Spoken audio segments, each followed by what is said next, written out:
I'm Andrew Kirsch. I spent just under a decade as an intelligence officer with the Canadian Security Intelligence Service. I'm going a bit of a rant of CSIS in the news.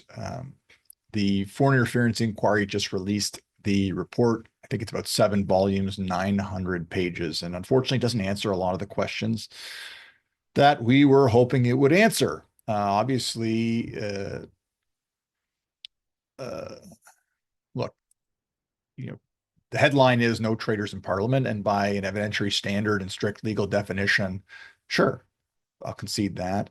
Were there some folks who, parliamentarians who had a dangerous, I think it was, what do they say, dangerously poor judgment, maybe were ethically challenged, ignorant or naive to the threat of foreign interference? You know, we're splitting hairs on witting, unwitting. Look, uh, the one thing that really still kind of bothers me is the warrant delay. I've written CSIS warrants. I had to prepare one for a subject investigation. It's a painstaking process. I had people nitpicking how do we know this? Is this a fact? Are we sure? When you make these applications, you have to be extremely precise in your language to not be offside of the judge and make sure you're accurately, honestly representing the case and the request for powers that you have. On the other side, I've invoked warrants. As I talk about in my book, I was in our special operations team, which is the invocation of warrant powers. A warrant gives you the right to access information.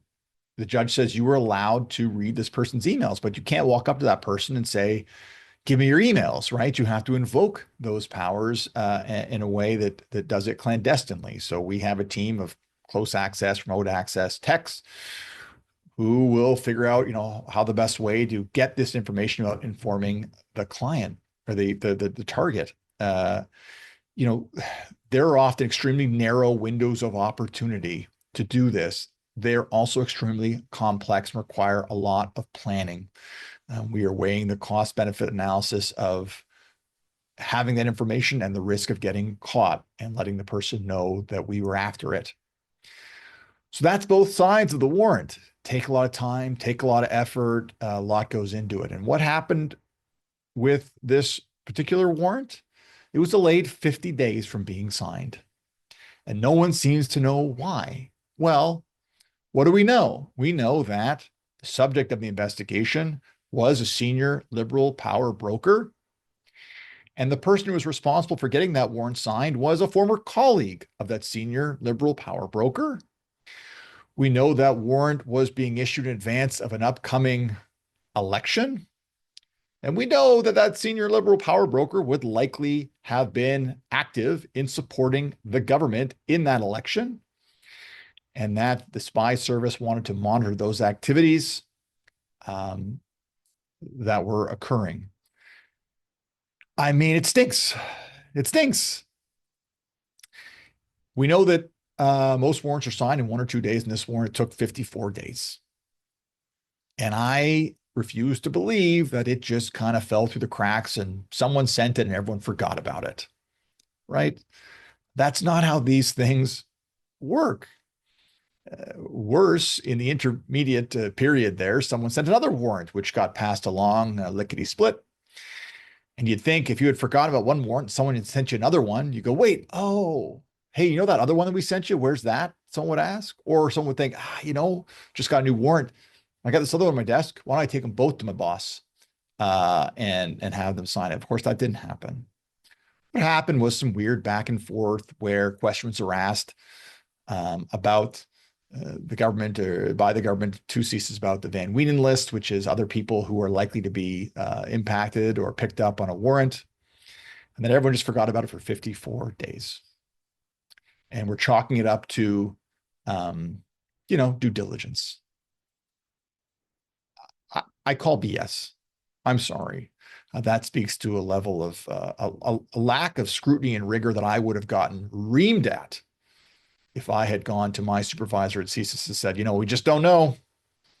I guess we'll never know. That simply wouldn't stand. And it's kind of sad that it's standing in this case. The warrant delay is the interference. The delay is the offense.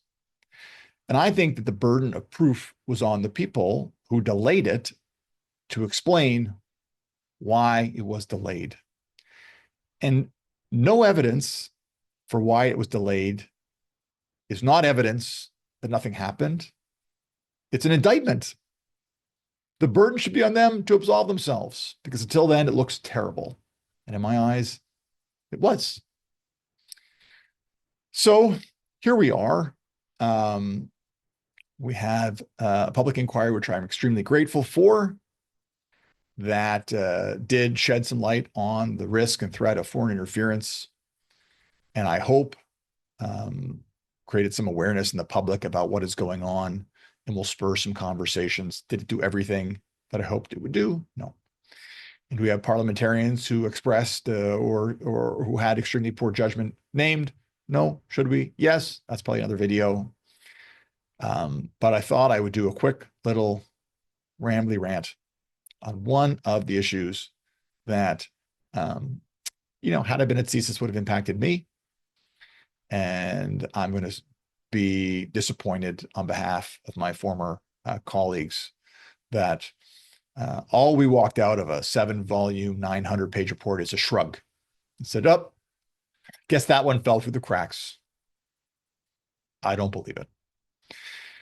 Okay, rant, end of rant. Have any questions? info@kirschgroup.com.